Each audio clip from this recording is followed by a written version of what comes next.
주시기 바랍니다. 성원이 되었으므로 회의 속개를 선언합니다. 계속해서 의사일정 제7항 평택 도시관리계획 용도지역 결정 변경안에 대한 의견 청취의 건을 상정합니다. 도시계획 과장님께서는 상정된 안건에 대하여 제안 설명해 주시기 바랍니다. 네, 의안 번호 제9-460호 안건인 도시관리계획 용도지역 결정 변경안에 대한 그 의견 청취권에 대하여 제안 설명드리겠습니다.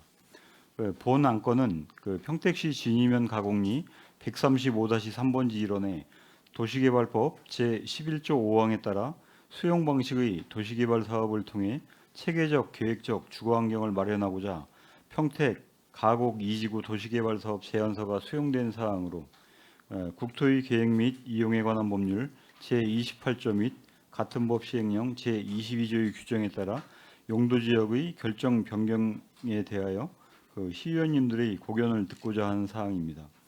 세부 내용은 프리젠테이션 자료를 통하여 설명드리도록 하겠습니다. 안녕하십니까. 도시개발과장 이성기입니다. 의안번호 제9-460호 도시관리계획 용도지역 결정 변경안에 대한 의견 청취권에 대하여 보고드리도록 하겠습니다.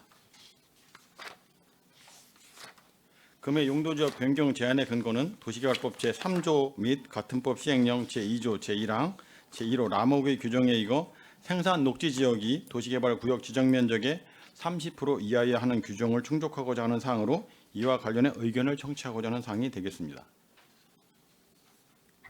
사업의 개요입니다. 가곡 2지구 도시개발 사업은 진이면 가곡리 135-3번지 1원으로 진이 이산단과 인접해 계획하고 있으며 면적은 약 16만 7천 평방미터이며 계획 세대는 1944세대, 계획 인구는 4,860인으로 제한되었습니다.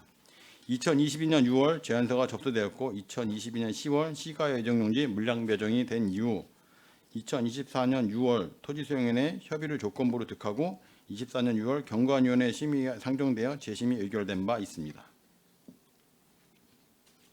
다음은 도시기본계획 관리계획에 대한 내용입니다. 제한된 도시개발 구역 내에는 제1종 일반주거 3.4%, 생산녹지지역 42.8%, 자연녹지지역 53.4%로 구성되었고 도시계획 시설은 결정되어 있지 않습니다.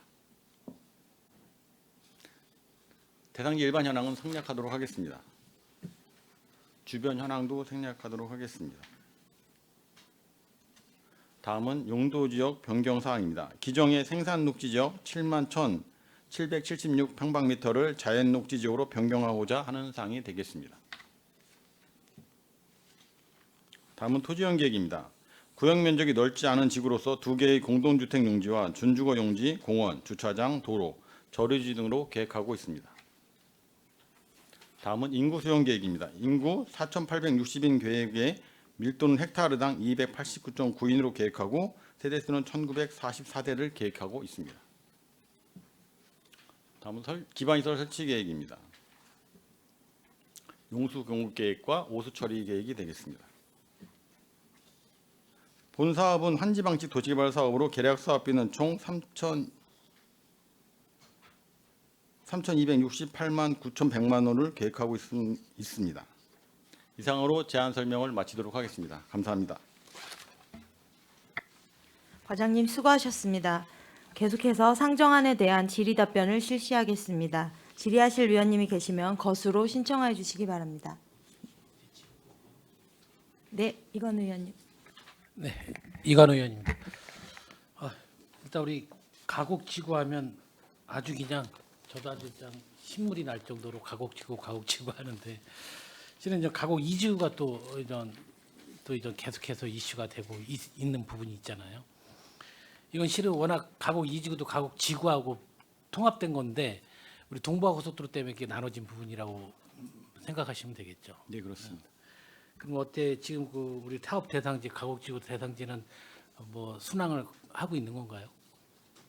도시개발 사업은 개발 계획을 고시했고 지금 이제 실시 계획을 수립하는 단계에 있습니다. 그래서 지금은 현재 그 개발 계획 수립 위해 광역교통 개선 대책 수립을 진행 중에 있습니다.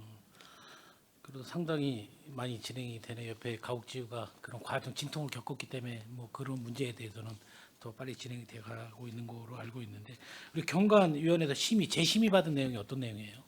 경관위원회 재심의 내용은 이제 그 장소에 아까 설명드렸던 것처럼 이제 가곡 이지구가 이제 개발계획 수립하면서 매일 인구를 이제 289인으로 이제 제시한 거에 대해서 그 인구 계획이 이제 그 평택이 도시기본계획상 밀도 계획보다 좀 높게 계획돼 있다 보니까 그 부분에 대해서 도시계획위원회 자문을 받아서 적정 인구 계획으로 이제 좀 이렇게 도시위원회 자문을 받아서 오라는 의견으로 해서 재자문된 바 있습니다.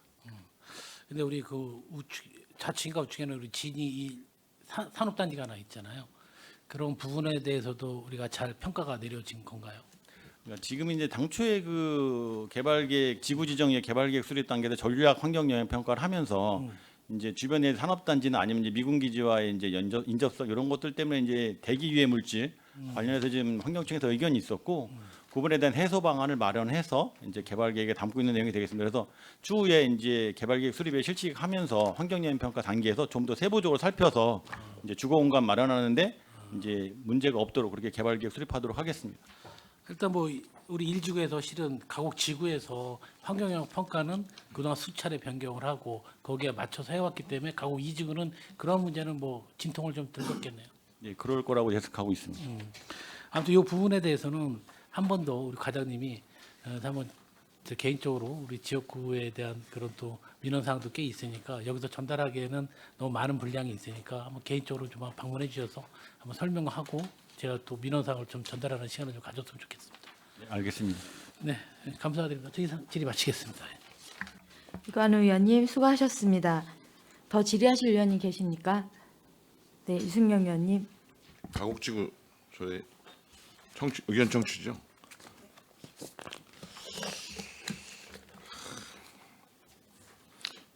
그 생산 녹지에서 자연 녹지로 되면 어떤 것들이 변화되죠? 일단 허용 시설이 좀 더 많아지게 됩니다. 생산 녹지 같은 경우는 대부분 농업 관련 시설 그 허용 용도를 하고 있고요. 자연 녹지는 좀 다양한 시설을 할 수가 있습니다. 그 아파트도 질 수 있는 거죠, 자연 녹지는. 예, 입안이 가능합니다. 입안이 입안을 가능- 하고 나서 이제 나중에 용도 지역을 변경하게 되는 상황. 가능한 거죠. 그러니까 일정 혜택을 주는 거죠. 그러니까 필요성에 의해서 가곡지구가 굉장히 오랫동안 사업을 추진했었고 거기가 오산하고 또 경계 지역이고 여러 가지 그동안 그 주민분들이 많이 그 민원도 내시고 요구도 했기 때문에 그런 부분 속에서 시가 이런 부분들을 하는 부분인데 저는 이제 이게 그래서 지금 가곡지구는 고도 제한 지역에 아닙니까? 해제됐습니까? 아니면 고도 제한 적용을 받는 지역입니다.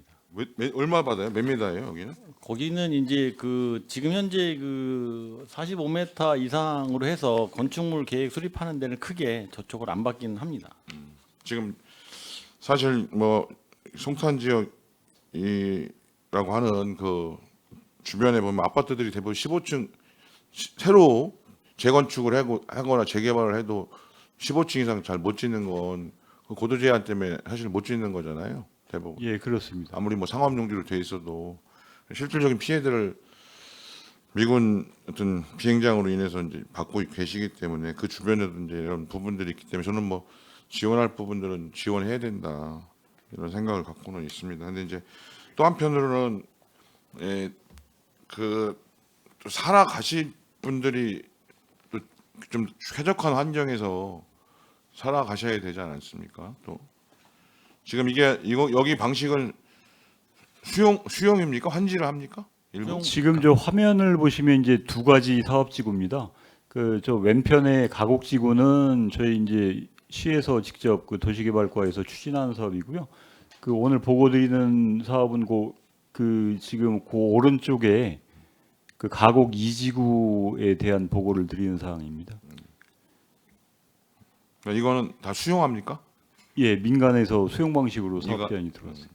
근데 여기 보니까 이 책자에 보면 그 민간에서 주민 이의 신청 받을 때 평택시가 직접 했으면 좋겠다라고 하는 그런 민원도 제기됐던데 그 부분에 대해서는 현실적으로 어렵다, 불가하다 이런 입장인 거죠. 지금 현재 사업 추진이나 여러 가지 봤을 때. 최초에 그 이제 개발 사업을 할 때 저 아까 이제 이건호 의원님도 말씀하셨지만 가곡 이지구도 이제 가곡지구 개발계 구역계에 포함돼서 이제 검토를 하다가 이제 전략 환경 영향 평가에 따른 환경청 협의하면서 이제 그 주거 지역 밀도가 높아지는 부분에 대해서 이제 환경청의 의견이 있어서 구역에 제촉했던 부분입니다. 그래서 이제 그와 관련해서 주민들 이제 그 내용을 알고 계시기 때문에 이제 시에서 좀 해달라는 말씀을 하고 계신 걸로 알고 있습니다. 다만 이제 그 현재 여건상 시가 직접 수용하기는 좀 어렵고 그 또 이제 수용 방식으로 이제 개발 사업 하는 부분에 있어서 주민들이 이제 그 동의하시는 부분들도 있기 때문에 지금 현재는 이제 민간 제한 방식을 이제 저희가 수용해서 개발 계획을 진행하고자 합니다. 이제 제가 이거 그러니까 저는 이제 뭐 이 사업 자체가 뭐 문제다기보다는 예를 들어서 제가 이제 그 아산시 둔포에도 보면 테크노밸리가 있잖아요. 거기도 테크노밸리도 가보면 옆에 산단이 있어요. 그리고 바로 옆에는 주거지 아파트 밀집 지역하고 상가가 있어요. 근데 거기 가면 제가 줄자로 재진 않았어요. 근데 이렇게 봤을 때 한 거의 4-50m 이상이 녹지와 나무로 경계가 돼 있어요. 그러니까 누가 봐도 딱 가보면 아 여기는 산단이고 여기는 아파트고 그 간격이 굉장히 넓게 떨어져 있어요. 근데 뭐 우리 보승 가도 그렇고 대부분 뭐 세교동 우리 평택 산단은 뭐 다행히 그래도 은실공원이 있어서 녹지를 확보한 게 아니라 공원으로 돼 있어서 그런 거지 실제 그런 곳이 거의 없어요. 근데 뭐 둔포 테크노밸리 개발한 게 뭐 1-2년 전이 아니잖아요. 굉장히 오래됐잖아요. 나름대로 거의 제가 알기로 뭐 거의 10년 다 돼가는데 그 정도 되는데, 그러니까 그 주민분들이나 여기 심의에서도 보면 녹지 그러니까 산단과 사업지와의 어떤 일정한 구역들을 완충 역할을 해야 되는 건 분명한 거고, 근데 이제 사업성이 뭐 사업 땅 규모가 크지가 않기 때문에 사실 거기도 사업성의 여러 가지 때문에 어려움은 있지만 뭐 저건 뭐 가곡 지구만을 얘기하는 게 아니라 그 부분에 대해서는 진짜 심각하게 받아들여야 된다라고 생각이 들어요. 그러니까 이 관점이 땅을 가지고 뭐 땅을 수용하고 팔아서 뭐 그 사람들 분양하는 사람들 이 사람들이 물론 경제성이 있어야 사업이 되니까 그것도 물론 우리가 검토 안 할 수는 없지만 핵심은 살아갈 평택 시민들이 관점에서 도시개발도 되고 도시계획도 돼야 되는 거지. 아니 여기 살지도 않으시면서 예를 들어서 땅 팔고 그냥 그 이익 가지고 원래 사는 데는 다른 대도시에 살고 계시면 그분들한테 이 이익의 관점에서 고민을 하냐. 분양도 마찬가지예요. 분양하고 돈 가지고 가는 법인의 왜 이익에만 방점을 물론 그것만 찍진 않겠지만 자꾸 그러니까 어떤 균형이라고 하는 것들을 어디에 철학과 원칙을 갖느냐에 따라 다를 수 있다.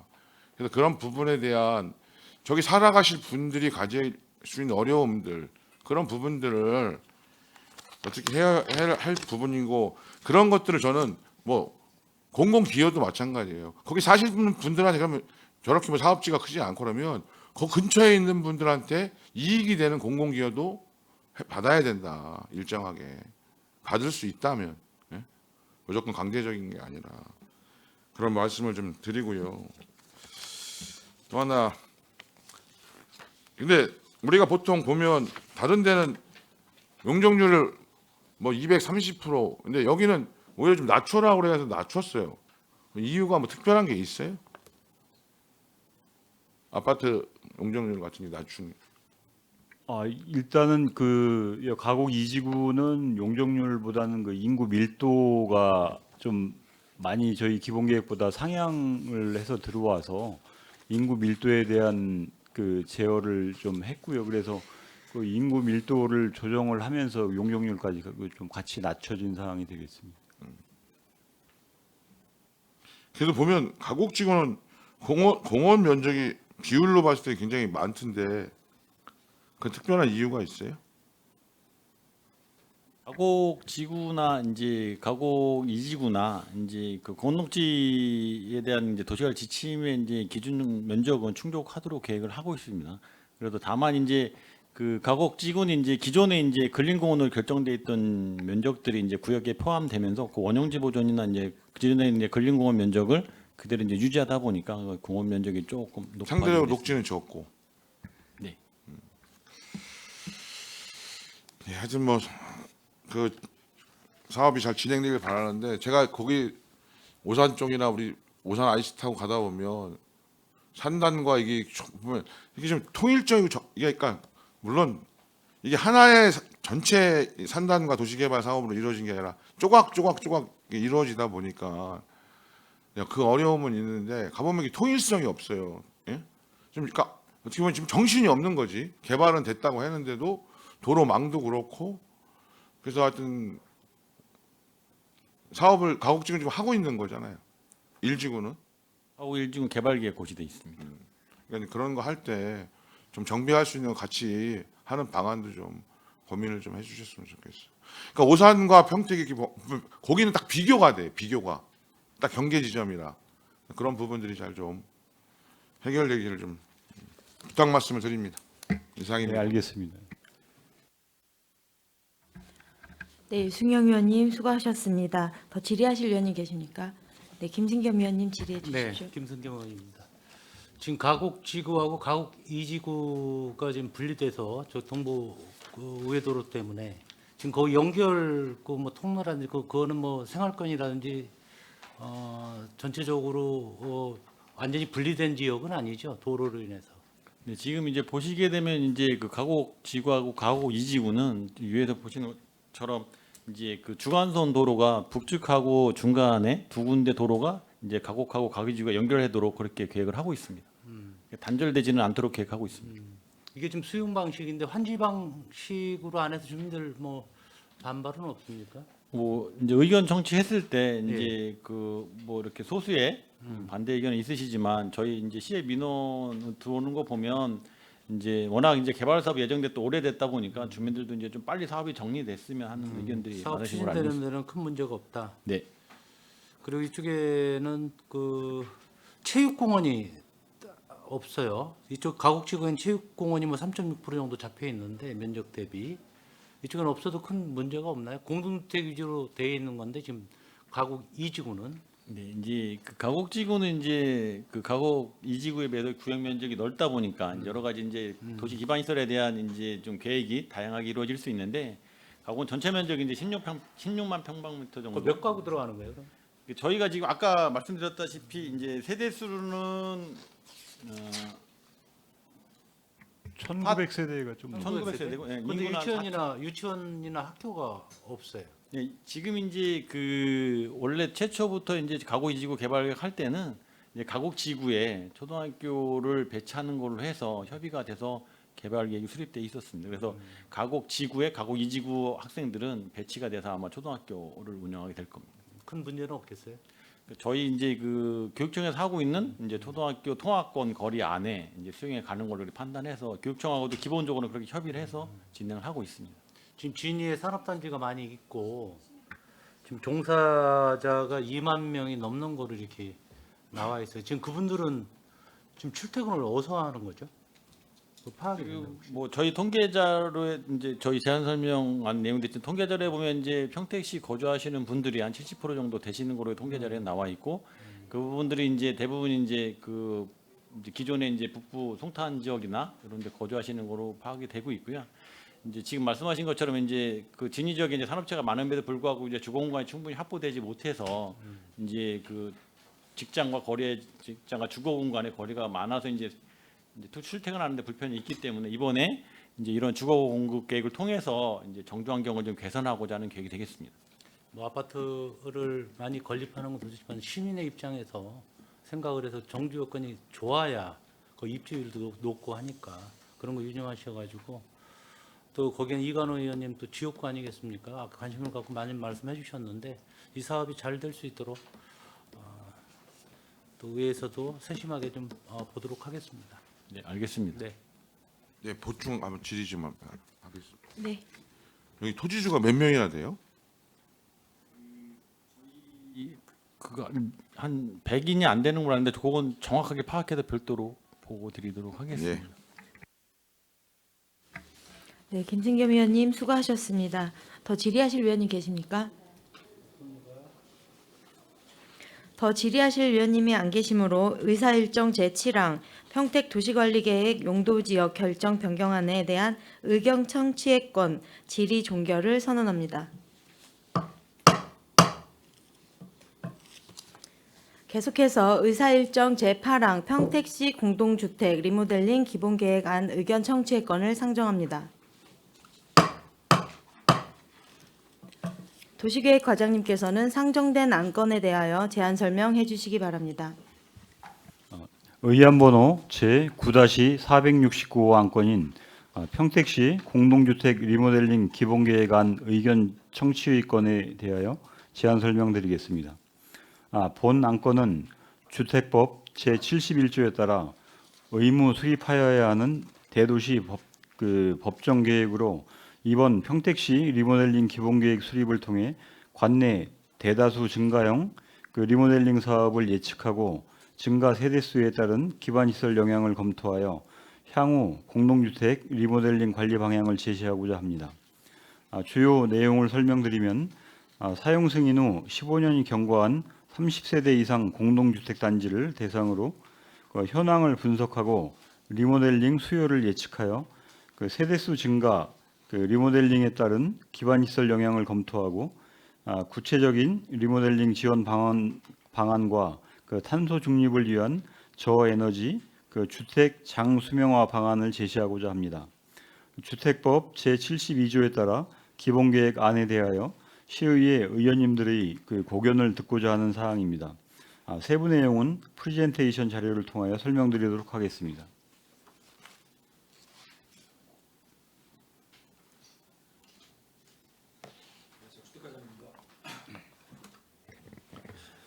평택시 공동주택 리모델링 기본계획 수립에 대한 시의회 의견 청취 보고 드리겠습니다.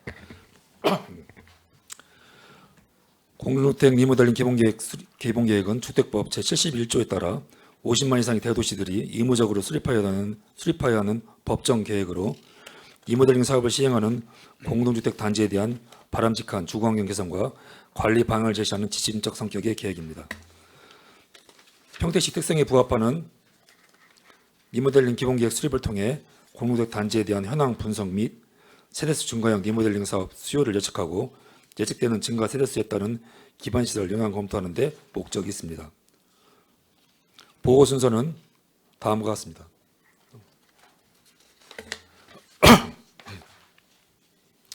기본계획의 공간적 범위는 평택시 전역의 공동주택 단지 383개 단지입니다. 시간적 범위로는 과업을 시작한 2023년도부터 목표년도 2025년도가 되겠습니다.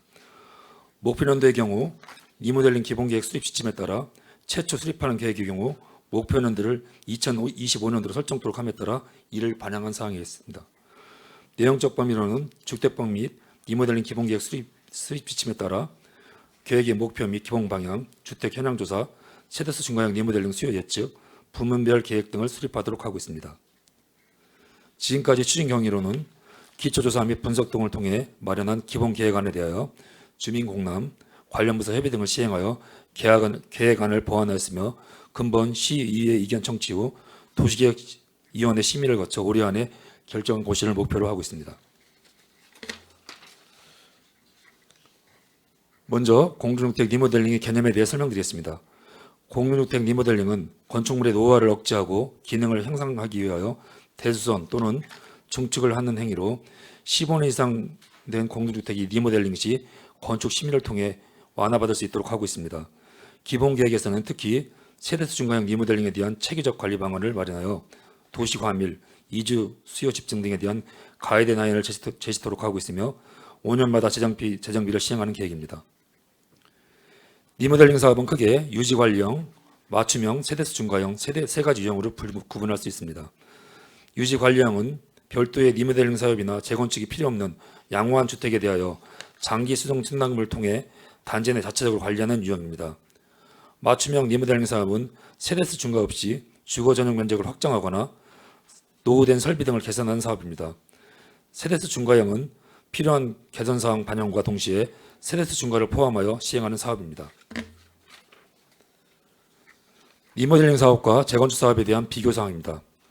두 개 사업 모두 노후한 공동주택의 개선을 위한다는 목적은 동일하나 리모델링 사업은 주택법, 건축법에서 재건축하는 사업은 도시 및 주거환경정비법을 통해 시행하고 있으며 사업 가능 연한 공사 방식, 공공기여 방안 등에서 큰 차이를 보입니다.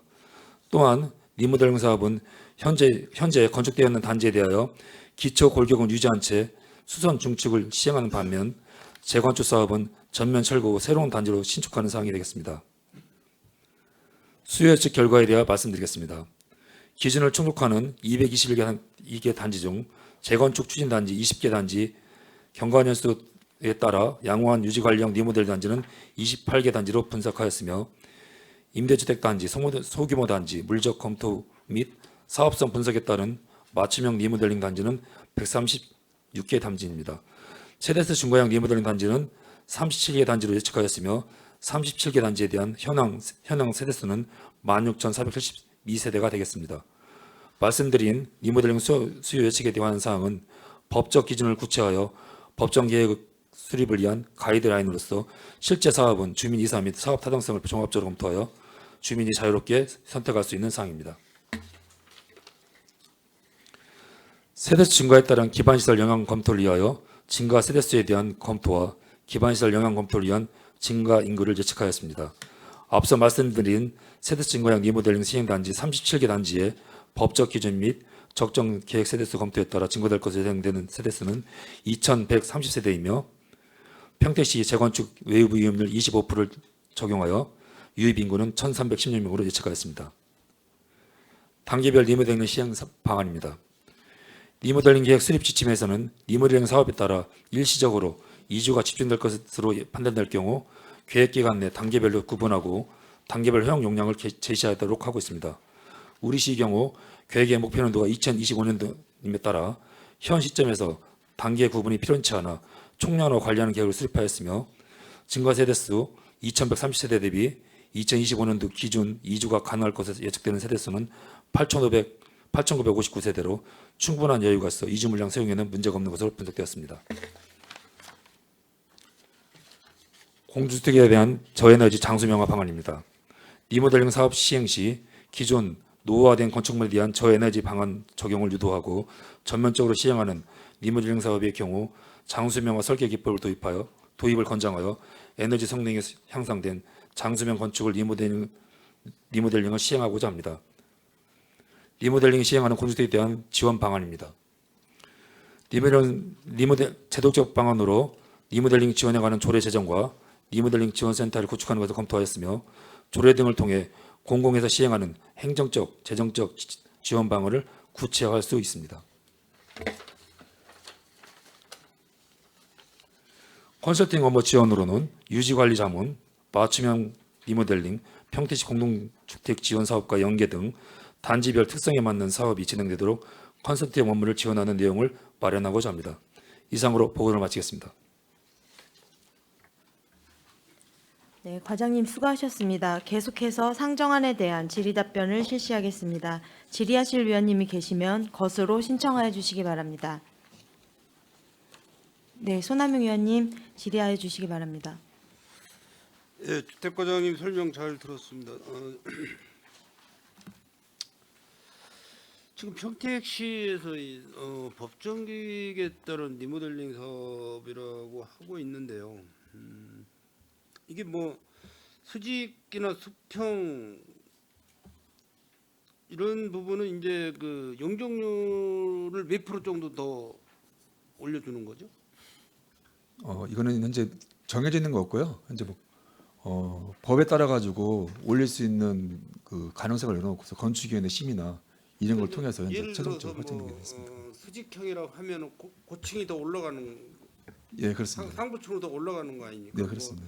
현재 뭐 15층이다 하면은 뭐 27층까지 올라간다든가 12층이 더 올라가고 그러면 예, 그렇습니다. 용적률을 그러면 평택시 지역에 따라서 다 틀릴 수 있죠.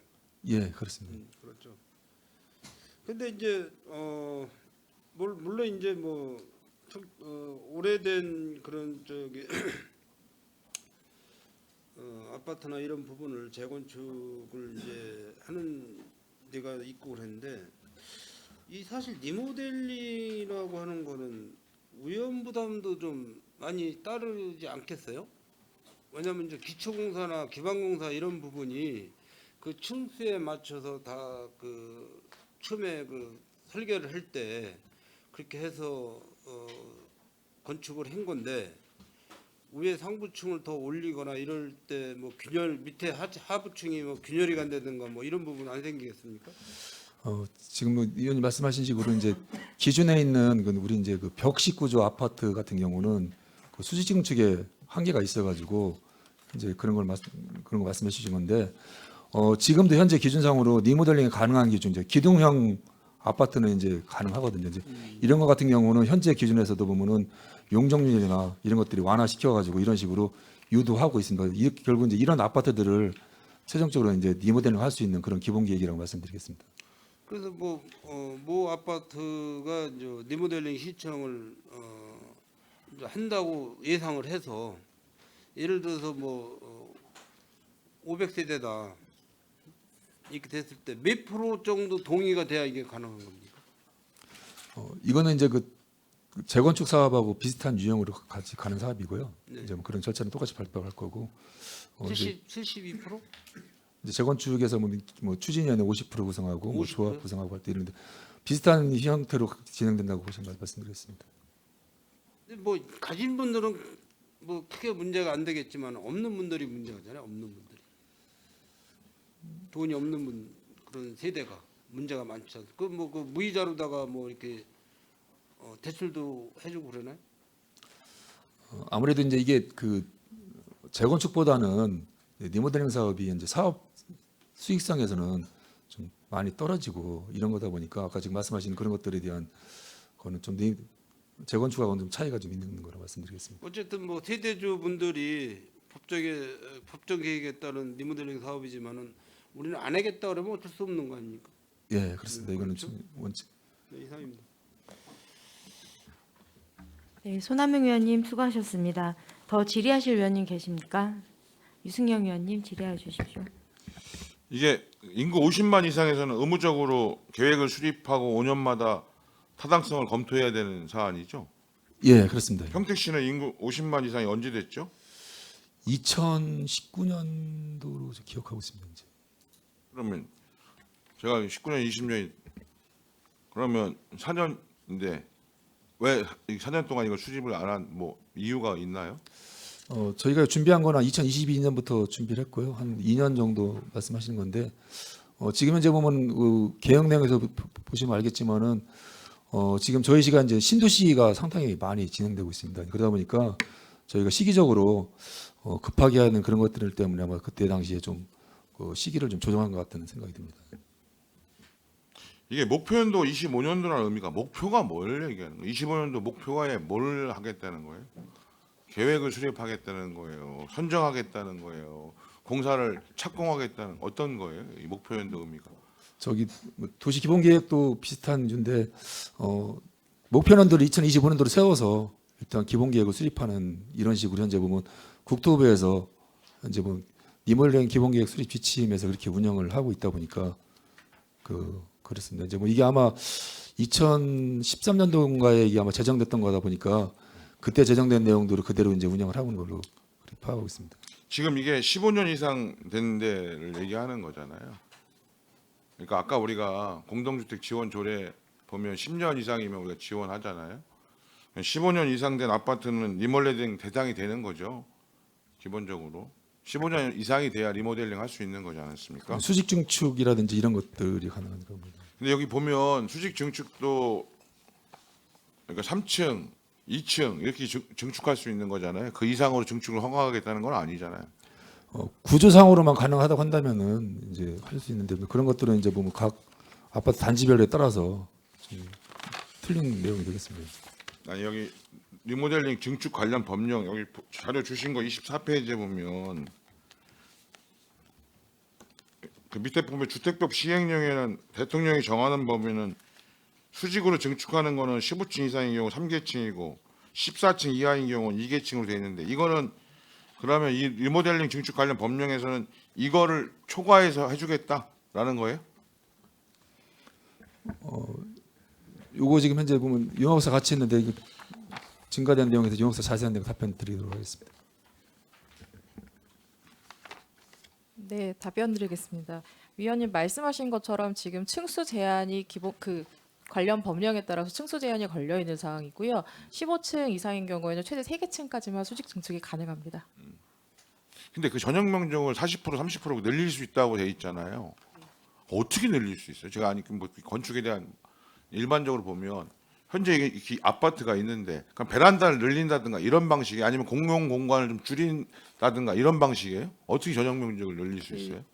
리모델링 사업 같은 경우 아까 잠깐 발표 때 말씀드렸던 것처럼 전면적인 리모델링 사업의 경우는 재건축과 흡사하게 기본 골조만 다 남기고 철거를 한 채 새롭게 지금 증축을 하는 상황이 되겠습니다. 그러다 보니 기본 골조 뭐 저희가 들어가는 뭐 내력벽 같은 거는 유지를 하더라도 그 외 외부 벽면으로는 증가가 가능하기 때문에 절개에 의해서 얼마나 실질적으로 가능하다. 예, 맞습니다. 뭐좀 편하게 말씀드리면 아파트가 기존의 형태보다 조금 뚱뚱해지는 형태로 새롭게 증축된다고 말씀드릴 수 있을 것 같습니다. 그래서 언론 보도 보면 1,100만 원이다 평당 3,300 제곱미터당 1,100만 원이 들어서 그거 하겠다고 결정했다가 반발이 크다 뭐 이런 보도 기사도 있잖아요. 그러니까 사실상 짓는 거나 뭐가 다르냐 뭐 이런 기사도 있는데 하여튼 여러 어려움이 있는데 실제 평택에서 지금 이런 리모델링을 한 곳이 한 군데라도 있습니까 현재? 아직은 없습니다. 이제. 그러면 타 지역에는 하는 데가 있죠. 서울이나 이제 좀 이제 저희보다 대도시권 먼저 진입한 데서는 그들이 하는 이유는 뭐예요? 우리 용 역사님이 파악하시는 게 있을 거 아니야.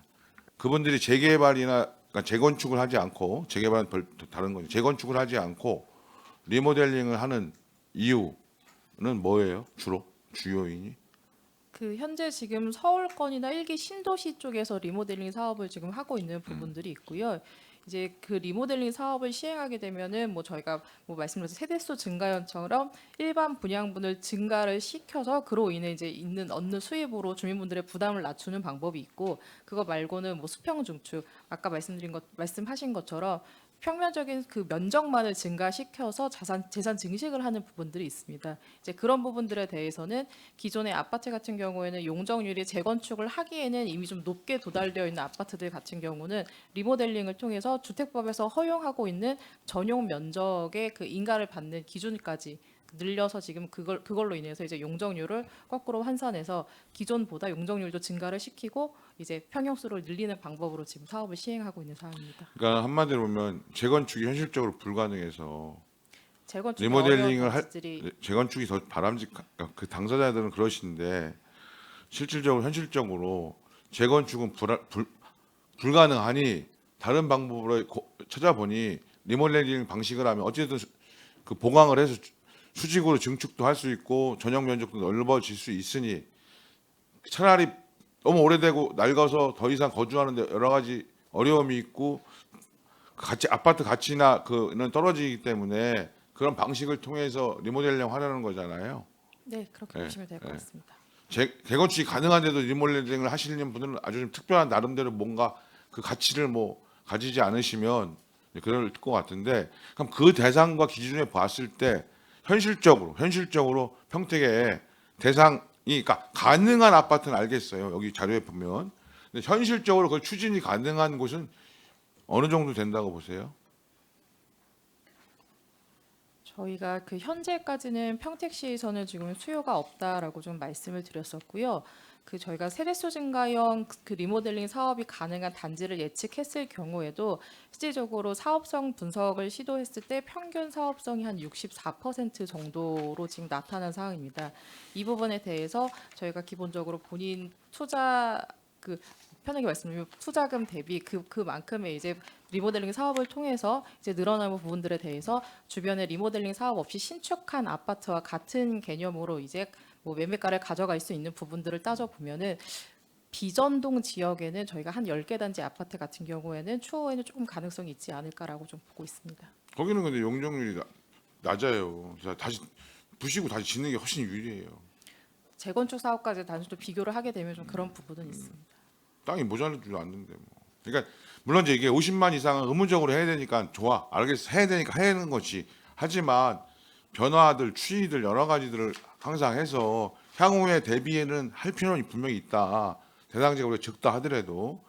근데 그렇다 보면 형식적으로 할 소지가 있으니 그 부분은 유념해 달라는 말씀을 드리는 거고, 그리고 실질적으로 이런 계획들이 세워져야 된다. 그러니까 불가능하면 불가능하다고 정확히 밝히면 돼. 이거 향후에 언제쯤 이러이러한 부분이 가능하고 어떤 방식으로 가는 것인지, 그냥 실적이나 그냥 수치만 가지고 할 필요는 저는 없다고 생각해요. 그리고 그래서 이제 그런 거에 대해서 뭐 사소한 문제라면 8페이지에 보면 1차 설문조사 결과 리모델링 선호단지 조사 보면 응답률 같은 경우가 뭐 심지어 어떤 건 0.3%예요. 응? 어떤 건 2.4% 응답률이. 이런 것들을 할 때 입주자 대표회의 같은데 좀 주택가니까 협조 요청을 해서 어느 정도 설문을 받아야지. 이 어려움이 있으시겠지만 그런 고민이 좀 됩니다. 예를 들면 하나만 지적할게요. 할 얘기는 많지만. 그래서 이런 사업들이 앞으로 언젠가는 분명히 필요한 부분도 있을 거다. 그리고 그런 가치를 인정받는 것도 있을 수 있다. 그러려면 또 현재 짓고 있는 아파트들이 그럴 수 있게 좀 튼튼하게 제대로 되게 짓는 것도 필요하다. 이런 고민들도 함께 해나갔으면 좋겠습니다. 이상입니다. 네, 잘 알겠습니다, 위원님. 네. 네, 유승경 위원님 수고하셨습니다. 더 질의하실 위원님 계십니까? 네, 김승겸 위원님 질의해 주십시오. 네, 김승겸 의원입니다. 여기에 이제 안전성이 확보가 돼야 리모델링이 되는 거잖아요. 보통 여기에 대한 예산은 어떻게 지자체에서 별도로 해야 되나요? 아니면? 이건 재건축 사업하고 비슷한 사업이라 이제 그 주민들이 자체적으로 하는 사업이 되겠습니다. 주민들이 자체적으로. 지금 여기에 14페이지 보면 비용 지원이라는 데가 있어요. 그래도 어떤 조례를 만들면 안전진단 정도는 이거 재정 지원이 가능한 건지 이거에 대해서는 네, 지금 이제 재개발 재건축에서도 이제 이런 비슷한 그 규정이 나오고 있고요. 예. 이제 보면 이제 결국은 이 사업이 보면 시 예산이 아닌 그 전에 했던 그 단지에서 보면 이제 돈을 이제 걷어가지고 기금 모집해가지고 돌아가는 이런 시스템이다 보니까 결국 이제 사업에 대한 직접 지원보다는 말씀해 드린 이제 진단 비용이나 용어까지는 현재 저희가 앞으로 조례나 이런 걸 만들어가지고 현재 조례는 없는 거잖아요. 그렇습니다. 조례도 시급하게 좀 만들어야 돼야. 기본 계획을 수립하고 나야지 이제 그거에 맞춰가지고 이제 조례도 조례를 후에 기본 계획 후에. 네, 그렇습니다. 이제 법정 계획이니까 일단은 세워야 되는 거고. 예, 그렇습니다.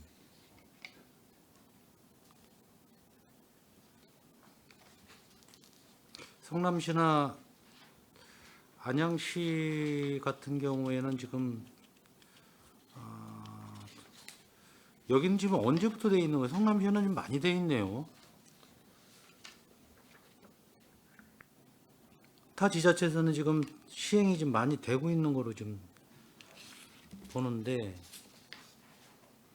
보통 15년 이상 된 아파트 대상이니까 신도시 같은 데는 없을 거고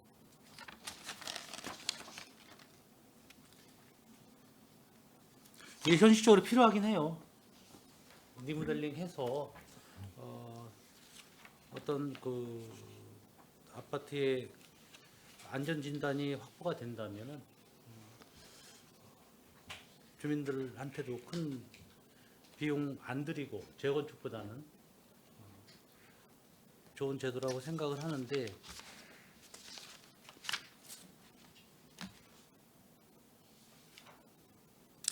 여기에 대해서 이제 지원 조례가 나오게 되면 여러 가지 방안과 계획이 좀 세워질 것으로 알고 있습니다. 네. 이거 그러면 이거 언제 정도의 조례가 완성이 될까요?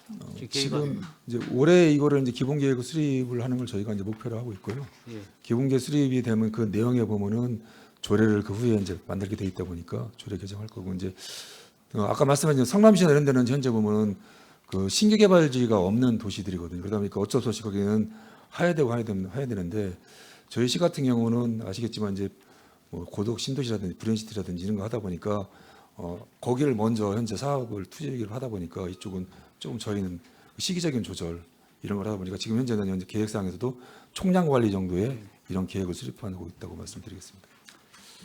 네, 알겠습니다. 이상입니다.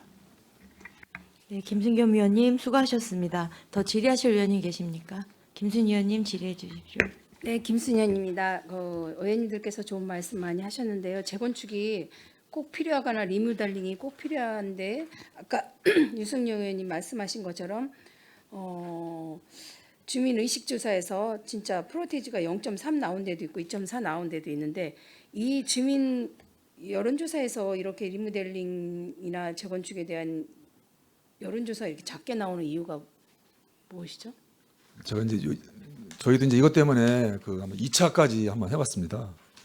칠계동에 있는 모 아파트 단지를 한번 저희가 시범적으로 한번 해보고자 했는데 결국은 주민들은 아직까지는 사업성을 따지다 보니까 리모델링보다는 재건축이 현재 수익성에서 도움이 되다 보니까 그래서 이제 이런 것들이 이제 저희가 예상한 데보다 실제로 안 나오고 했던 게 그 내용이 되겠습니다.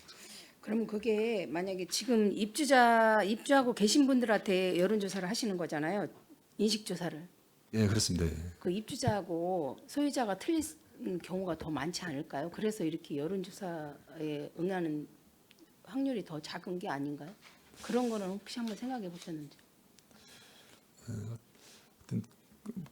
두 번까지 해봤습니다. 한 아파트 단지에 직접 저희가 2번까지 해서 이제 샘플링해서 저희도 한번 더 사업성에 대한 분석까지도 해보려는데 아까 말씀드렸지만은 저희 시가 이제 아직 신도시 개발 지역이 많다 보니까 현재 시기적인 이런 것 때문에 주민들이 적극 참여한다든지 이런 게 조금 아직까지는 그래서 좀 시기적인 조절을 하면서 기본 계획을 수립하려고 하고 있습니다. 걱정이 되는 건 꼭 리모델링을 하거나 아니면 꼭 필요한데 이렇게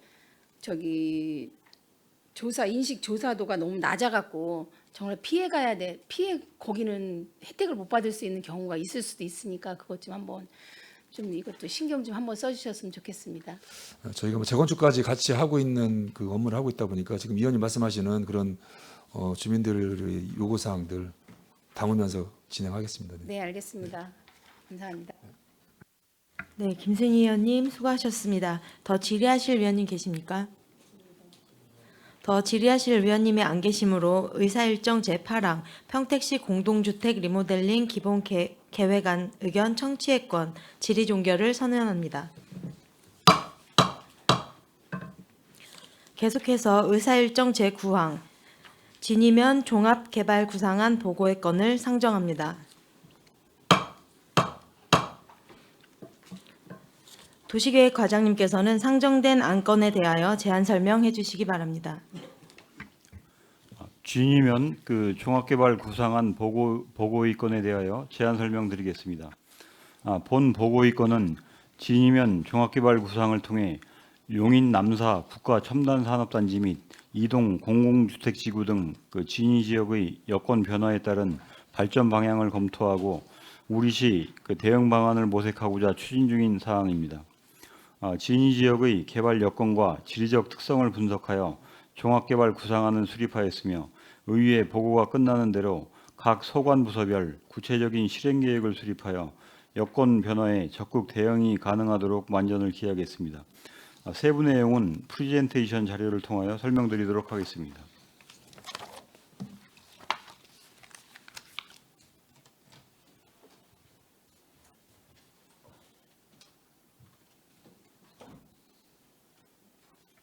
진이면 그 종합개발 구상안에 대하여 보고드리겠습니다.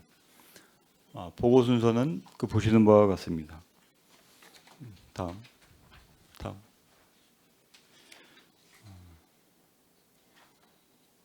검토 배경입니다. 국토교통부에서는 2023년 진이면 동측 약 5km 인근에 용인 남사 국가 첨단 산업단지 및 신규 공공주택지구를 지정하는 등 국가 첨단 전략 산업 육성을 추진 중에 있으며 이와 연계하여 우리시는 상수원 보호구역 해제에 따른 상생 협약을 추진하고 협약의 일환으로 진이면 종합개발 구상을 추진하는 사항이 되겠습니다. 다음. 2035 평택 도시기본계획상 진이면은 주거 생산 기능을 부여하고 있습니다. 다음. 지역 현황입니다. 진이면은 용도 지역상 약 63.2%가 그 보존 용도로 지정됨에 따라 상대적으로 주거 지역이 부족한 실정입니다. 다음. 진이면은 그 K55 군용 비행장과 인접하여 비행 안전 구역으로 지정되어 건축 행위 시 고도 제한과 소음 영향 등으로 규제가 적용되는 지역입니다. 다음.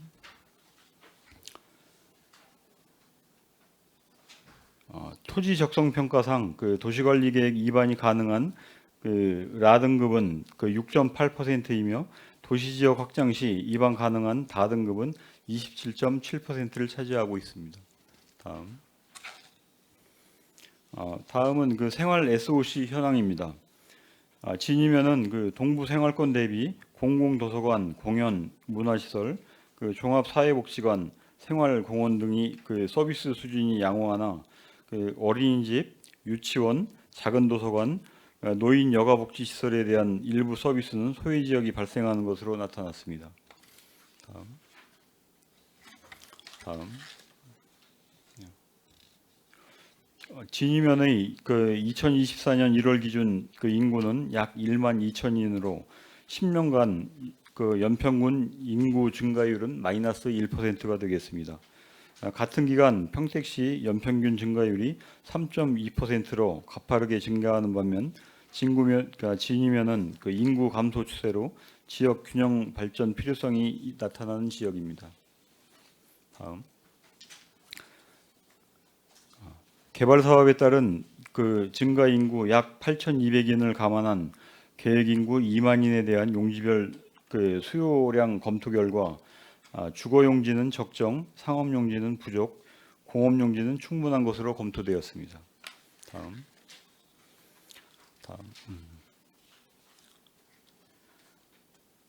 그 현황 분석 및 그 과제 도출 사항이 되겠습니다.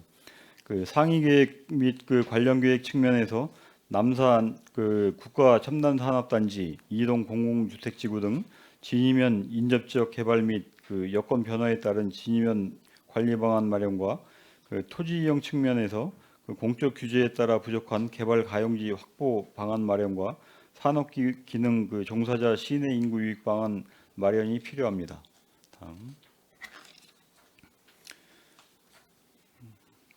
다음. 본 종합개발 구상안은 진이면의 현황 분석과 과제 도출을 바탕으로 도시 지역의 그 산업 지역 그 배후 정주 환경 개선 및 신산업 육성 공간 조성을, 그 비도시 지역은 새로운 농촌 산림 공간의 회복 그 활용을 통한 그 지역 명소화를 구상의 기본 방향으로 설정하였습니다. 다음. 개발 가능지입니다. 먼저 그 개발 가능지는 진이 삼산단 그 동측에 약 그 234만 제곱미터 규모로 상수원 보호구역 조정과 연계 검토가 필요한 사항으로 첨단 산업 중심 복합 기능 확충을 도모하고자 합니다. 다음은 그 수변 경관축 산림 녹지축 관련입니다. 무봉산 청소년 수련원 진이 도시 자연공원 구역과 그 주변 산림 녹지를 활용한 시민 복합 공간 조성입니다.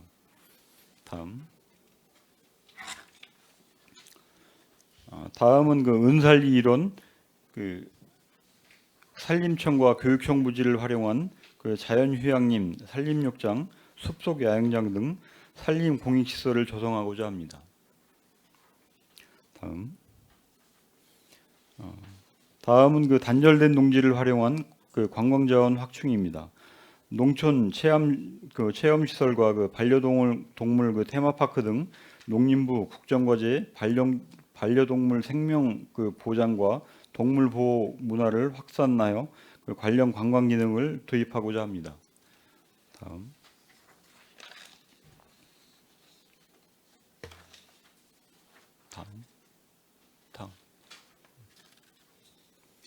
다음은 그 농지를 활용한 그 농촌 경관 조성입니다.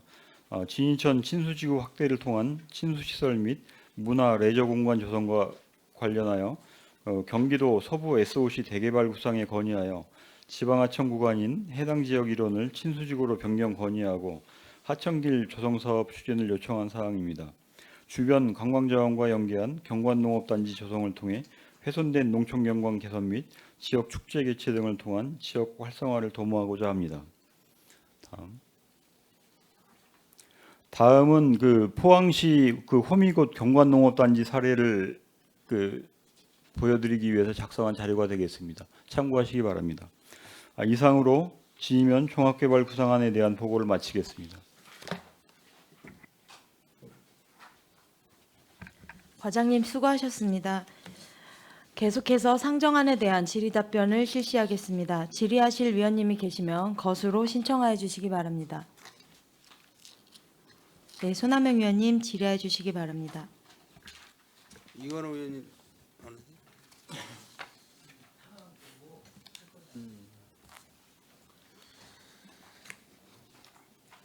네, 손함용 의원님. 이 진이면 종합개발 구상을 갑자기 왜 하게 됐죠? 진이면에 이제 작년에 그 정부에서 그 남사 이제 국가산단을 발표를 했고 곧이어서 그 이동 지역에 그 공공주택지구를 지정을 했습니다. 그래서 지금도 이제 진이면은 인구가 계속 줄고 있고 그 국가산단 지정에 따라서 지금 이제 상수원보호구역 그 해제도 이제 정부랑 그 협의를 하고 있는데 그 갑작스러운 이제 그 여건 변화에 따라서 진이면이 계속 이제 그 낙후되고 있기 때문에 종합개발 구상안을 마련하게 되었습니다. 어쨌든 뭐 현재 그 반도체 산업 문제 남사 반도체 산단 그 입주를 하기 위한 상수원보호구역 해제 관계 때문에 그 평택시에서 개발 계획을 세우고 있는 거 아닙니까? 상수원보호구역 해제도 있고 그 지역에 이제 우리 그 고덕산단하고 용인 남사산단 중간에 우리시 그 핵심 좀 산업 기능을 좀 부여할 필요성이 있어서 그렇게 검토를 하게 됐습니다. 제가 뭐 짧게만 간단히 말씀을 좀 드리겠습니다. 어쨌든 뭐 현재 상황으로 봐서는 진이면이 농촌 지역이에요. 농촌 지역. 네, 그렇습니다. 농사를 위주로 이제 거기 면민분들이 의식 생활을 해결하고 있는 그런 면단위 도시인데 지금 현재로만 봤을 때 지금 무봉산 수련원이나 뭐 진이 향교 또 뭐 그 부분에 은살리 쪽에 정도전 사당 뭐 이제 문화적인 어떤 그런 게 많이 있는 또 지역이기도 하고요. 그 도시개발 진이면 종합개발 구상을 지금 쭉 그 과장님 말씀을 들어보니까 산업단지가 많이 입주가 될 예상이고 또 이제 아파트 단지 이런 도시가 이제 들어올 예상인데 지금 현재가 진이면이 생활권이 오산이죠. 아까 전차 그 보고 때도 말씀드렸듯이 이제 진이면에 이제 산단이 많고 산업시설이 많은데요. 거기 전체 종사자가 한 2만 명 정도 되는데 한 70% 정도는 관내에 거주하시는 분들이고요. 나머지 30%는 생활권은 외부에서. 오산시라는 얘기죠. 생활권. 진이면에 주거를 하시면서 이렇게 도시의 생활권은 오산에 가서 많이들 그 소비를 많이 하시는. 오산이 이제 인접해 있는 것도 사실이고 오산이 그 이제 그 아파트 단지가 굉장히 많이 조성이 돼 있기 때문에 그쪽에 그 주거하시는 분들도 그렇죠. 꽤 있죠. 지금 뭐 진이 면민 인구가 한 11,000명 정도 이렇게 되고 있는데 12,000명 조금 안 됩니다. 평택시가 이런 종합개발 구상이 좀 시기적으로 늦지 않았나 그런 생각도 저는 또 할 수가 있어요. 왜냐하면은 지금 진이천 유원지를 놓고 봤을 때 여름철만 되면은 굉장히 많은 그 외부 그 관광객이라고 할까요? 아니면 진이천을 그 이용하는 시민이라고 할까? 굉장히 많은 분들이 진이천을 활용을 하고 이용을 했었는데 지금은 거의 폐허가 됐어요. 진이천이 폐허가 돼가지고 아마 그 캠핑장만 조금 일부 운영하는 거로다가 이렇게 그게 맞습니까? 우리 저 이관우 지역 의원님 캠핑장만 지금 운영되고 있는 거죠? 네, 그렇죠. 네. 많은 비용 예산을 투자를 해서 진이천은 굉장히 그 관리를 잘 해왔었는데 어느 시점에서 도시공사에서 관리하면서부터 좀 그 관리가 좀 잘 안 돼가지고 내한객들이 거의 없었어요, 사실. 많이 그 진이천을 이용을 많이 안 하고.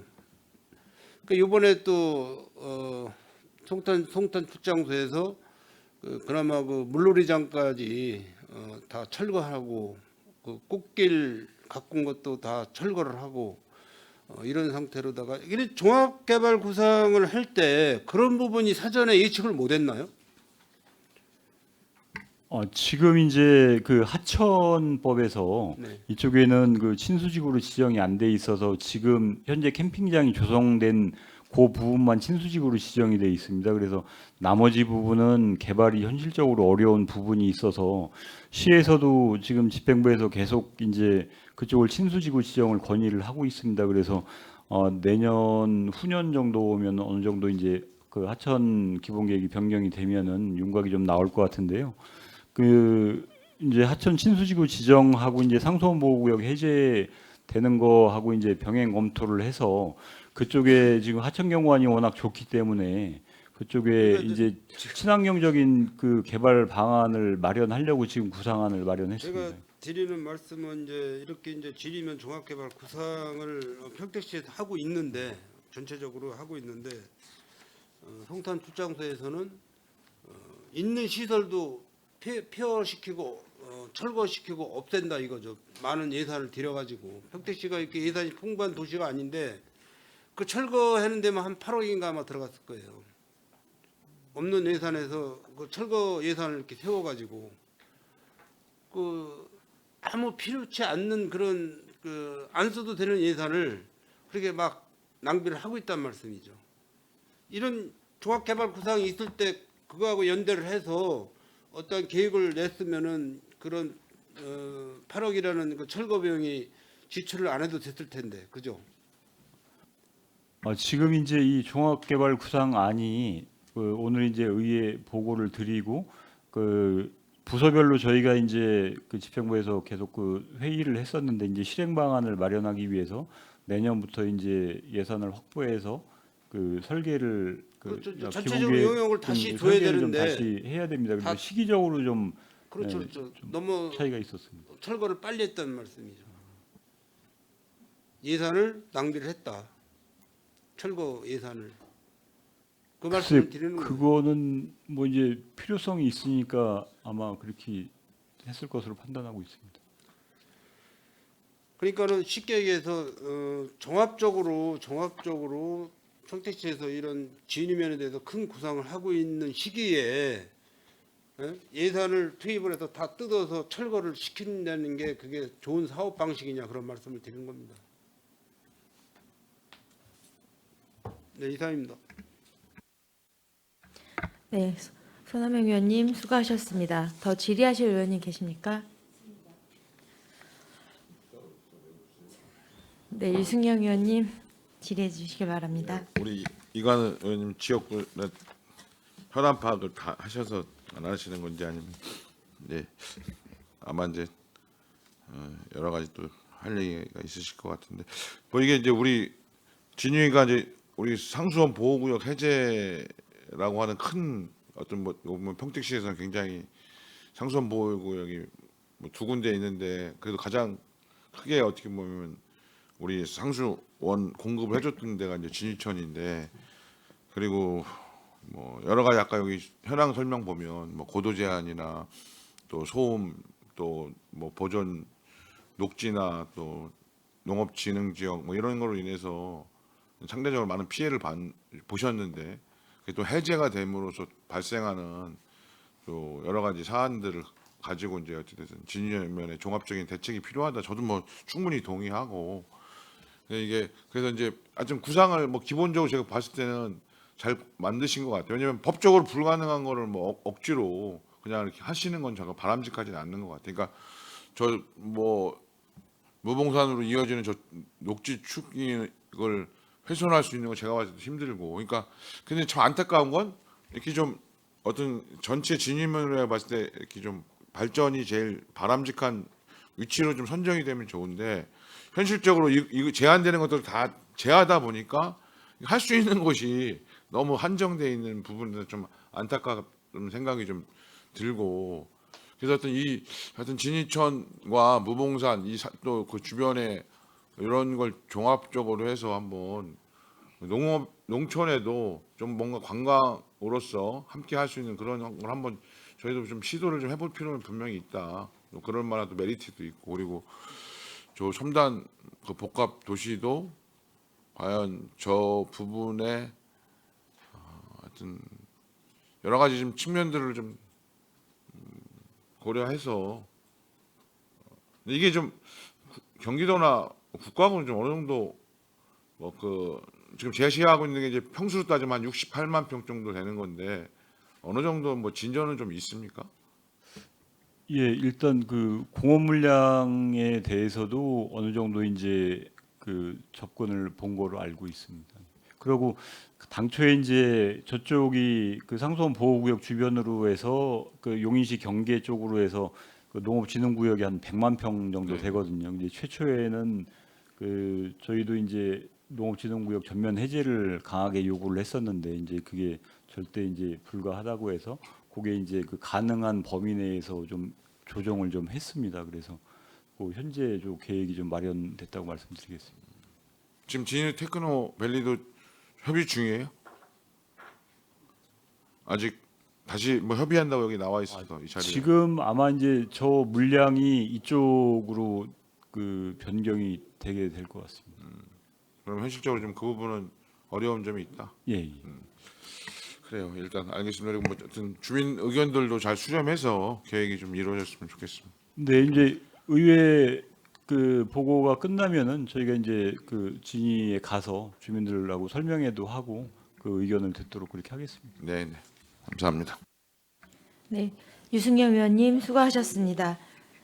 더 질의하실 의원님 계십니까? 네, 이관우 의원님 질의해 주시기 바랍니다. 네, 이관우 의원입니다. 일단 진이면 종합개발구상 이 제안을 가졌는데 제 개인적으로 또 우리 진이 면민들하고 이 부분에 대해서 좀 일부 상의한 결과 제가 이 제안서 점수로 매긴다면 한 20점밖에 안 되는 것 같아요. 제가 왜 20점이라고 얘기했냐면 이 제안서를 가지고 우리 주민 설명회나 주민들의 이해를 득하기에는 너무나 세련되지 못하고 구체적이지 못하다고 제가 감히 평할 수가 있겠습니다. 일단은 진이면 종합개발 구상을 하면 가장 아픈 곳을 먼저 들여다봐야죠. 예? 왜냐하면 진이면 상수원 보호구역에 따라서 지금 가장 진이 면민들이 이야기하는 부분이 어떤 건지는 혹시 집행부에서 알고 계시는지. 산업단지죠, 우리. 은산 사리로 통해서 지금 산업단지 개발을 하겠다고 어느 정도 공표를 한 상황이고 그에 따른 주민들의 반발이 지금 거세게 있지 않습니까? 그분 뭐 네, 그 민원이 있는 거 알고 자, 있습니다. 그 부분에서 제가 다른 건 얘기 안 하겠습니다. 거기는 비행안전 구역이고 군소음으로 개발이 제한된 지역이 대부분이 상수원 보호구역을 기점으로 해서 쭉 되는 부분이에요. 그렇기 때문에 거기서는 이런 제한을 가지고 우리가 주민들을 상수원 보호구역 해제에 따른 어떻게 보면 보상 차원에서 개발을 한다. 그거는 제로점에 거의 가깝고 20점도 못 받는다고 생각하고 일단 은산 사리에 있는 은산 사리 삼산단 옆에 있는 그 산업단지 조성하는 부분에 대해서 제가 이 한마디만 할게요. 거기 대부분 토지주들이 농업에 기반을 해서 생업을 이어가는 분들이에요. 그러면 그 부분에서 산업단지 30만 평, 70만 평 수용을 해요. 테크노밸리 어차피 물 건너갔잖아요. 테크노밸리 물량이 그쪽으로 넘어가는 거잖아요. 뭐 솔직히 뭐 다 아는 사실이니까. 그러면 그 평수에 대해서 우리가 평수 보상가가 얼마나 나오겠어요, 실은. 수용을 한다고 하면. 그분들이 거기서 대농을 하는 분들도 실은 거기 실질적 토지 주민들은 별로 없어요. 예? 전부 토지 임대를 받아서 짓는 분들도 많고 그저 거기 원주민들은 대부분 소규모 실은 뭐 이렇게 짓는 농업을 좀 기반으로 해서 생업을 이어가시는 분들인데 그걸 보상을 받고 밖에 나와서 지금 우리 평택시 현 시세로 아파트 한 채도 못 사요. 조그만 구멍가게에다가 문 열어놓은 그런 실정이에요. 그런 거를 좀 냉정하게 좀 파악을 해서 일단 가장 아픈 곳을 들여다보고 거기에 해결점이 뭔가를 찾아본 다음에 이 종합개발 구상을 내놔야죠. 이 종합개발 구상 보면 이거는 10년 전, 20년부터 계속 할까 말까 뭐 계속 주민들이 요구했던 부분들이 여기 거의 다 담아 있어요. 관할 보건 문제도 구상에 좀 담나요 이번에? 그거는 그 별도 계획으로 추진되는 걸로 알고 별도 있습니다. 계획으로 추진되고 있어요. 그래서 물론 당연히 주민 설명회는 거쳐야 되겠지만 상수원 보호구역 해제 직접 밀집되는 은산 오리만 하더라도 그분들이 바깥에서 저는 상수원 보호구역 해제되니까 굉장히 좋겠나 그렇게 생각들 하시겠죠. 근데 전혀 그렇지 않아요. 그분들이 실은 거기서 상수원 보호구역에서 그냥 농업을 기반으로 살아오셨던 분들이야. 그럼 거기서 실은 상수원 보호구역 해제 포함되어 있던 분들이 그동안 농기계라든지 비료라든지 가전이라든지 실은 우리 시에서 정부에서 보조를 많이 받았던 왔던 분들이에요. 근데 그분들이 일순간에 상수원 보호구역 해제된다면 일체 보조를 못 받아요. 예? 근데 그분들이 또 할 수 있는 게 거기서 아무것도 없어. 똑같이 상수원 하천 주변이기 때문에 개발이 제한될 수밖에 없어요. 예? 일부 풀리지만. 그럼 그분들은 상수원 보호구역 해제돼서 정말 이득 본 게 뭐 있나? 어?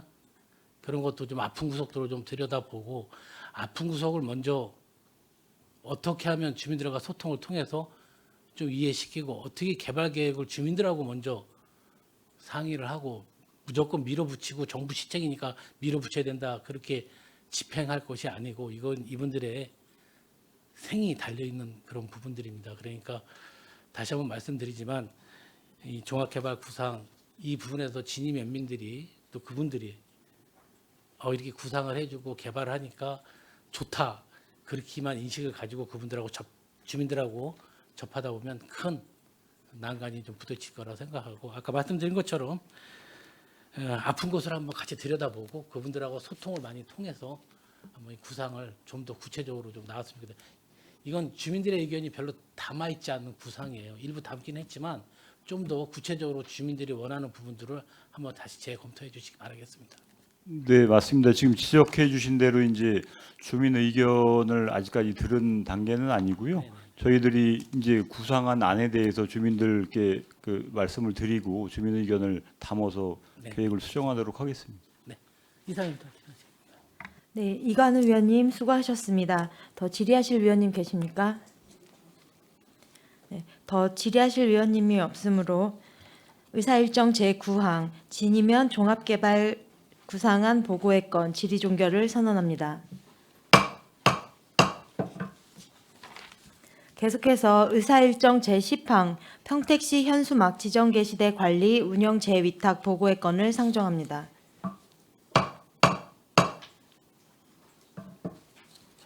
도시계획 과장님께서는 상정된 안건에 대하여 제안 설명해 주시기 바랍니다. 네, 평택시 현수막 지정 게시대 관리 운영 재위탁 보고권에 대한 제안 설명을 드리겠습니다.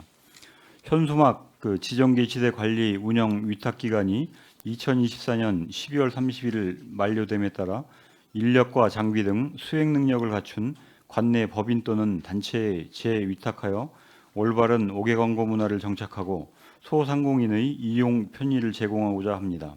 주요 내용을 설명드리면 위탁 기간은 2025년부터 2026년까지 2년간이며 재위탁자 공개 모집 후 적격자 선정위원회를 통한 적격자를 선정하여 상업용 게시대 122기, 복합용 게시대 37기에 대한 현수막 개첩, 철거, 유지관리 및 보수 등을 위탁하여 효율적인 운영을 하고자 하오니 긍정적인 검토를 부탁드리겠습니다. 이상 제안 설명을 마치겠습니다. 과장님 수고하셨습니다. 계속해서 상정안에 대한 질의 답변을 실시하겠습니다. 질의하실 위원님이 계시면 것으로 신청하여 주시기 바랍니다. 네, 손남영 의원님 질의하여 주시기 바랍니다. 주택과장님 질문 좀 드리겠습니다. 지금 이제 그 명절이 며칠 안 남았는데요. 이제 명절 때 보면은 그 불법 현수막 게시가 많이 되고 있지 않습니까? 특히 이제 정치에 뭐 이렇게 목적을 두신 분들 이런 분들 이런 그 불법 현수막 게시에 대해서 지난해도 좀 문제가 좀 있었던 걸로 기억을 하고 있는데 올해는 어떤 식으로 조치를 하실 예정이시죠? 작년에 이제 그 의원님 말씀하신 것도 이제 그 국회의원 선거를 앞두고 있다 보니까 이제 뭐 입법부 하시는 분들이 뭐 규정에 안 맞는 이런 거를 막 하셨던 걸로 했는데 올해는 이제 올 이제 그 추석을 해서는 이제 특별히 선거가 없다 보니까 작년 같은 그런 거는 발생하지 않을 거라고 예상하고 있고요. 지금 현재 보면은 우리 이제 그 정치 시도위원님들이나 국회의원님들 그 명절 현수막 같은 경우는 저희가 상업용 게시대나 이런 거 열어놔가지고 지금 운영을 하면서 이제 위원님들뿐이 아니라 그 우리 국회의원님들까지도 협조를 해야 하시다 보니까 올 명절에는 특별히 이렇게 작년 같은 이런 것까지는 발생하지 않을 거라고 예상하고 있습니다. 이제. 지금 이제 불법 현수막 게시를 하였을 때 지금 이제 그 용역 그 철거하시는 분들이 용역을 주신 거죠. 철거팀 용역이 아니라 지금 직영입니다. 저 현재 직영입니다. 직영하고 있습니다. 이제 직영. 직접 저희가 뽑아가지고 운영하고 있습니다. 이제. 그래서 그 뭐 떼면 또 걸고 떼면 또 걸고 계속해서 연속 반복해서 그런 실태가 계속 그 나타나고 있는데 게시한 현수막에 대해서 과태료 지금 징수를 하나요? 네, 지금 말씀하신 건 아마 이제 아파트 분양 광고물을 말씀하시는 것 같아요. 여러 지금 가지 이제 보면 등등 해가지고. 네. 댐은 또 붙이고 막 이러는 걸 하고 있는데 지금 말씀하신 거 저희 계속 현재 보면은 그 과태료 부과하고 있고 이제 작년 같은 경우 이제 의원님 아시겠지만은 이제 그 수거보상제다 보니까 이게 도저히 안 돼가지고 저희 이걸 바꿨지 않습니까? 이번에 명예감시도 안 돼가지고 시민들이 떼갖고 온 거 갖고 다 그대로 과태료 매기고 있습니다. 이제 그렇게 지금 바꿔놔가지고 작년보다는 세수나 이런 것들에서 과태료 부과가 훨씬 더 많이 되고 있어가지고 그렇게 운영하고 있습니다. 유심히 우리 평택시가 불법 현수막 게시가 많아요. 다른 시군을 보면은 진짜 도시가 깨끗해. 근데 평택시가 유심히 불법 현수막 게시가 많더라고요. 이거는 행정적으로 관련 과에서 좀 느슨해져서 그러지 않나 그렇게 생각을 하고 있거든요. 위원님들이 이제 저번에 이제 우리 그 올해 예산을 반영시켜 주셔가지고 지금 현재 보면 야간 그 출장소까지도 현재 주말반을 전에는 본청만 운영했었는데 올해 이제 양쪽을 다 하고 있어가지고 아마 작년보다는 많은 성과를 있는 거로 알고 있고 현재 보면은 뭐 명절 때라고 봐주고 뭐 어떤 특별한 날이라고 봐주고 이렇게 해주면 안 되고 일단 알겠습니다. 게시와 동시에 바로 그 철거를 할 수 있게끔 어떤 지침을 좀 내세워 주셔야 되고 휴일에도 당직자분들을 이렇게 편성을 해서 어차피 이제 급여는 드려야 되겠죠. 그러니까 해서 우리 평택시가 좀 거리가 좀 깨끗했으면 좋겠어요. 네, 위원님 말씀하신 이제 네네. 정치 현수막에 대해서는 이제 그 법령이 이제 그 강화되면서 경기도에서 저희한테 지금 한 달에 한 번씩 계속 정치 현수막 그 단속 현황을 하고 있습니다. 근데 예전만큼 그렇게 많이는 이제 법령이 강화되다 보니까 안 되고 있어서 계속 지속적으로 관리하겠습니다, 위원님. 네. 한 가지 더 지금 이제 5개 광고물 위탁을 이제 주는 그런 내용인데 지정 게시대가 그 나무에 그 나무 가지나 이런 데 가려서 잘 안 보이는 데가 많이 있어요. 그런 위치 선정을 다시 변경을 좀 해서 기왕이면은 우리 시민들이 어차피 그 지정 게시되는 광고의 효과를 볼 수 있는 그런 현장이지 않습니까? 그러니까 우리 시민들이 지나다니다가 뭐 운전을 하고 가시다 보던 보행을 하다 가시다 보던 잘 보일 수 있는 그런 장소로다가 이동을 하든지 그렇게 해서 재설치를 하는 게 좋을 것 같습니다. 네, 저기 설치되어 있는 그 게시대에 대해서 저희가 전수조사도 하면서 그래서 저는 그런 거 민원이 나오기 때문에 옮길 때가 필요한 데는 옮기고 아니면 이제 나무 전지를 할 필요할 때는 나무 전지를 요청해서 같이 어차피 해가지고 비용은 똑같은데 기시 비용은 똑같은데 네, 그래서 광고 효과를 덜 볼 수 있는 그런 효과도 있어요, 사실.